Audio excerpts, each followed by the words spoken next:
So the next thing that we'll do is we'll go over this with 240 grit, probably clean up the binding a little bit around here with some acetone, just like we did with the sides. A little bit of pore fill, you know, and then we'll be good to start thinking about putting some finish on. But what we will do actually before we do all of that is I will work out exactly where this bridge is supposed to be going, and we'll mark that out roughly, and we'll tape it off. Alright, I've put it off for long enough. This is the fun and very noisy part. We're going to sand the sandboard just with 240. We're trying not to be aggressive. We just want to basically even it all out and give us a nice playing surface. And after we've done this, we'll just do this on the lowest setting. After we've done this, we'll hand sand just to get it all in line with the grain.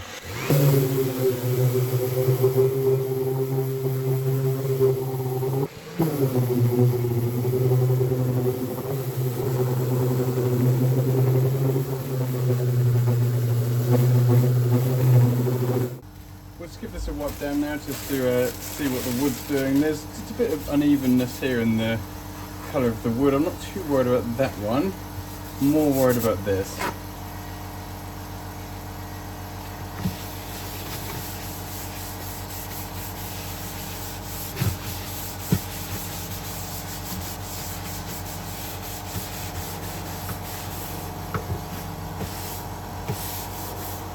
I think just sort of in front of where the bridge is, not so worried about that, but yeah, if we could just even that up a little bit, that would be nice.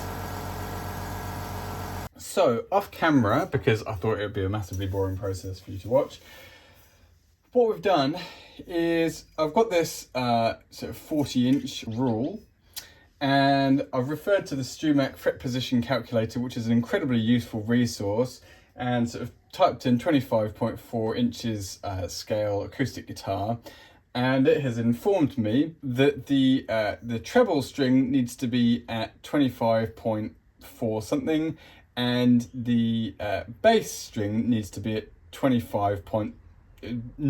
25.6. But anyway, whatever the specific measurements are, I've marked them on this ruler, and then the next step is to have the nut in place, to butt the ruler up against the nut, and to line it up with the bridge pin for each of those things. So if we do that on the treble side, just make sure that this nut is in place properly.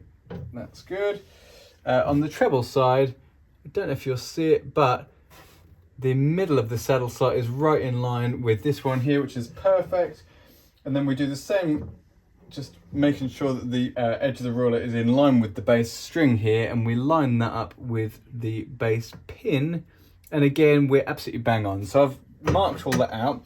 Now the other thing I wanted to check was whether that puts this central to the body.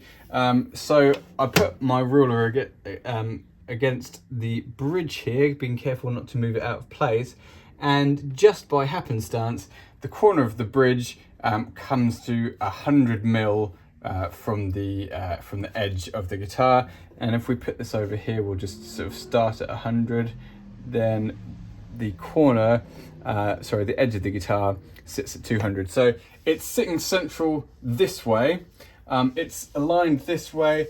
I can't say for sure that it's perpendicular to the center line.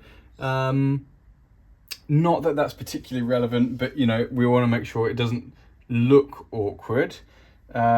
We can actually check that though. All right, so it's 205 mil to the back of that fret from the corner, and on this one it is 206.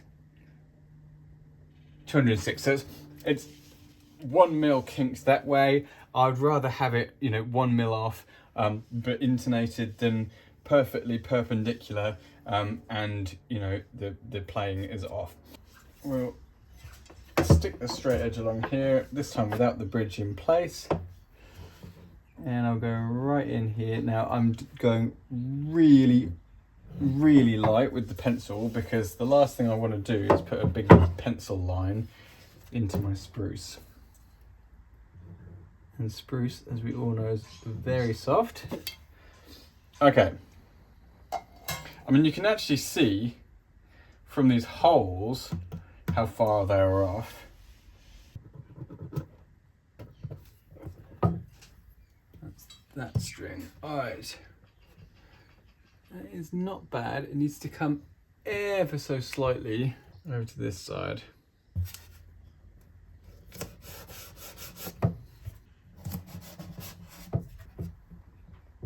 All right, let's do one last check with our ruler here. Perfect on the treble side. Maybe it could come forward a little bit. No, that's good on the treble side. And then on the bass side, also good. Okay, so what we'll do is we will cut some double-sided tape. We'll cut it in two and we'll stick our wings down, making sure we don't interfere with that front edge, because that's what we're sort of gauging this all off. So stick him down there. Next thing, we'll just drill some bridge pin holes.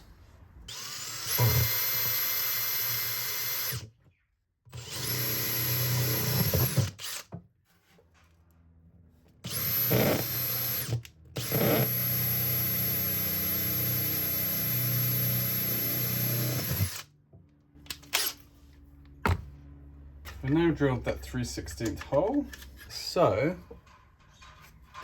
let's have a look at what that actually looks like. Yeah, so those holes are like right in between the two. Right in between the two. Now, what would be really interesting to see is how that looks behind the scenes on the bridge plate.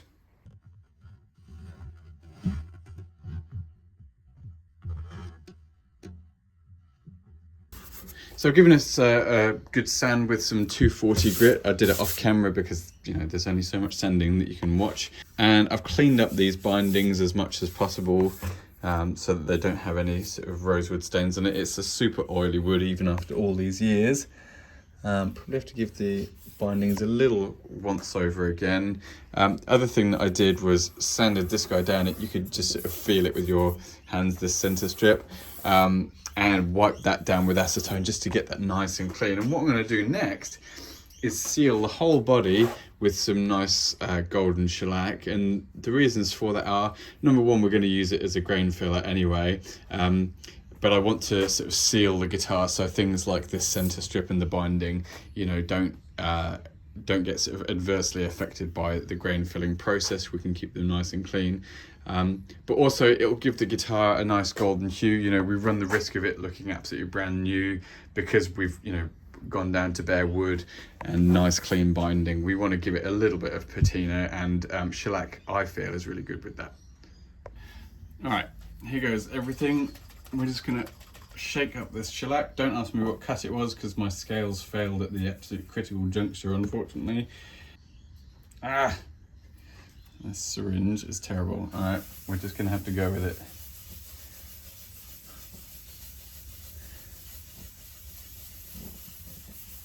Just rub all these areas so they don't just dry like that.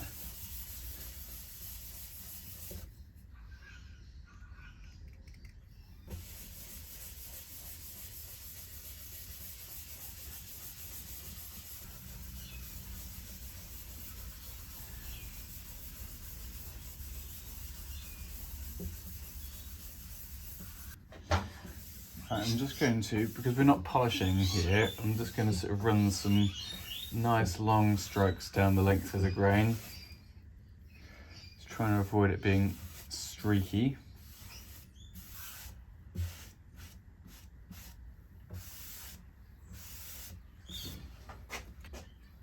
Okay, cool. That's starting to look really nice. The binding is starting to get a nice patina to it, which is really cool. We'll just repeat this process now with the sides. And once we've done this, you know, and we're happy with how the sides and everything are looking, yeah, that's looking excellent on that binding. I don't know if that'll show up on camera, but it's just giving it back that sort of like that nice aged patina, which is exactly what we want.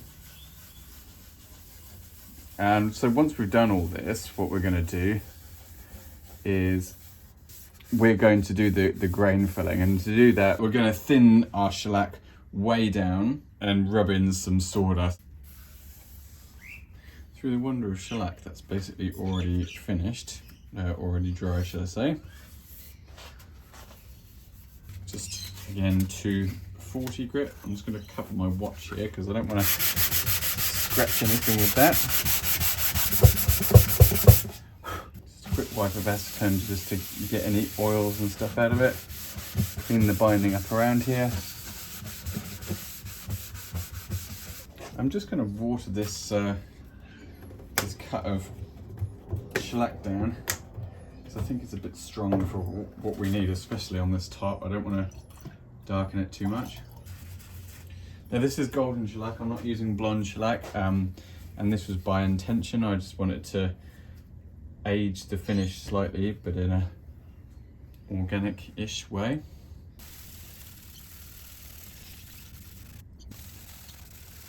Now of course what I did do is completely forget to mask off the bridge area, so that's a bit of a flop up on my part, but what we'll do is finish this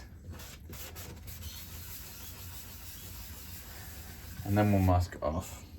I'm not too worried about a tiny thin layer of shellac on there, but maybe we'll give it a scrape off.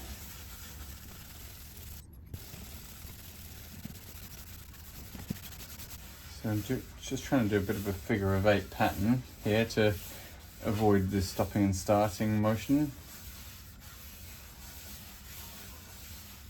We're not French polishing as such, you know, we are just sealing at this stage, but it'd be good to get this, you know, as even and nice as possible.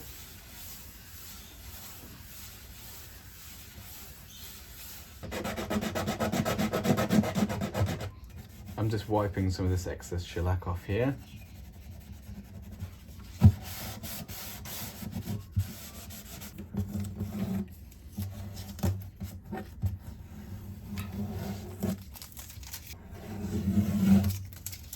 I get some rosewood that I got through the sanding process, and we're just going to rub some of this in here. Let's just try in a small area to start with. You can already see how much is going into that grain. And then we're using a really sort of thin cut now of our shellac. I'll just put that in there. I'm probably just putting way too much on here now.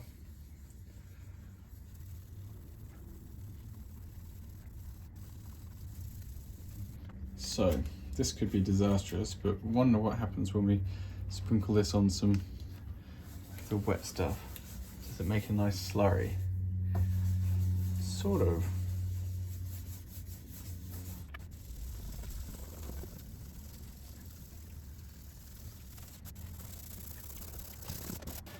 Let's move on to the sides here.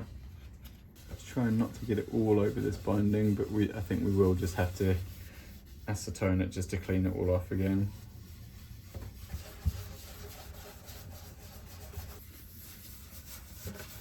This is nice and dry already, so we'll come back over with our 240 grit and we'll sand it, and rather than wiping the sand off, we'll just wipe down with the shellac again.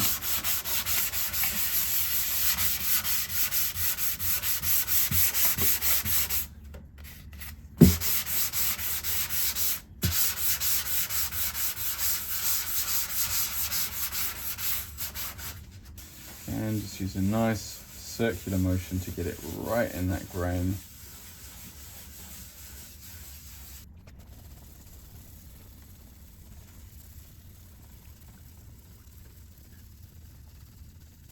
So this is about my third pass, and what's interesting is as we sand, I'm no longer seeing the little sort of bits of white as it goes into the grain, or certainly seeing far fewer of them. And the reason for that, my fingerprints there, reason for that is obviously the grain is now filled. A little bit up there actually you can see that it's not quite as filled. And here, but definitely down here, a significant reduction in the grain that we're seeing. So we'll probably just do this another 1 or 2 times. Get the grain nice and filled. But what's really nice is that it's a very subtle effect. You know, we're not losing any of the nice grain of the Brazilian rosewood. Let's start the shellacking up the top here. I think it is beneficial when there's actually a bit more on there. Initially I sort of feared that I was putting too much on, but I think it does really help it set into the grain more. You know, you can understand why factories don't do this.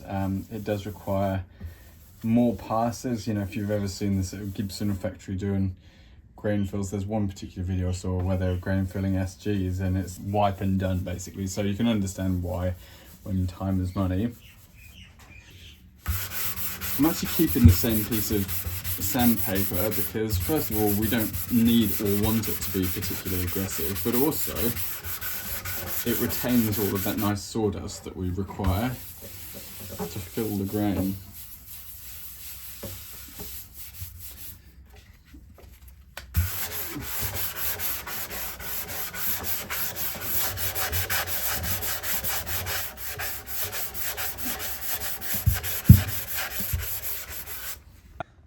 Yeah, I'm really happy with that. That's come out really, really nicely. The centre strip is looking excellent as well. Yeah, I think that's going to be perfect with a bit of nitro on there.